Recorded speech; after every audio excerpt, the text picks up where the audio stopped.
ఒకరోజు ఒక అతని భార్యకి ఒక ఆలోచన వచ్చింది. ఒకవేళ నేను నా భర్తని విడిచి వెళ్ళిపోతే నా భర్త బాధపడతాడా లేదా ఆనందిస్తాడా అని తన భర్త గురించి తెలుసుకోవాలని అనుకుంది. వెంటనే ఒక పేపర్ తీసుకొని, నేను నీతో జీవితం కొనసాగించలేను. నిన్ను పెళ్లి చేసుకున్నప్పటి నుండి నీ వల్ల అన్ని కష్టాలే. నీతో విసిగిపోయాను. అందుకే నిన్ను విడిచి వెళ్ళిపోతున్నాను అని లెటర్ రాసిపెట్టి వెళ్ళి ఇంట్లో ఒక గోడ చాటున దాక్కుంది. కొద్దిసేపటికి భర్త అక్కడికి వచ్చాడు. అక్కడున్న పేపర్ని తెరిచి చూశాడు.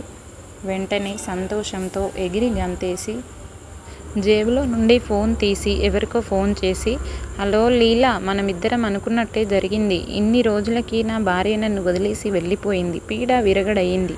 ఇంకా మనమిద్దరం సంతోషంగా ఉండొచ్చు. మన మధ్య ఇంకా ఎవరూ రారు. నిన్ను వెంటనే కలవాలి. వస్తున్నా, రెడీ అయి ఉండు. కలిసి సినిమాకి వెళ్దాం అని ఫోన్ పెట్టేశాడు.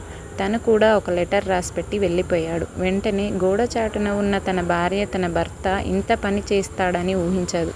ఏడుస్తూ గోడచాటు నుండి వచ్చి లెటర్ తీసి చూడగానే అందులో, ఓసి పిచ్చిదానా, నువ్వు దాక్కోవడం నేను చూశాను కానీ వెంటనే వచ్చి త్వరగా రెడీ అవ్వు. సినిమాకి వెళ్దాం అనుకున్నాం కదా, నేను 5 నిమిషాల్లో వస్తాను అని రాసి ఉంది. అది చూడగానే భార్య కళ్ళలో నీళ్లు తిరిగాయి. చిన్న నవ్వు నవ్వుకొని ఆ పేపర్ గుండెలకి అద్దుకుంటుంది.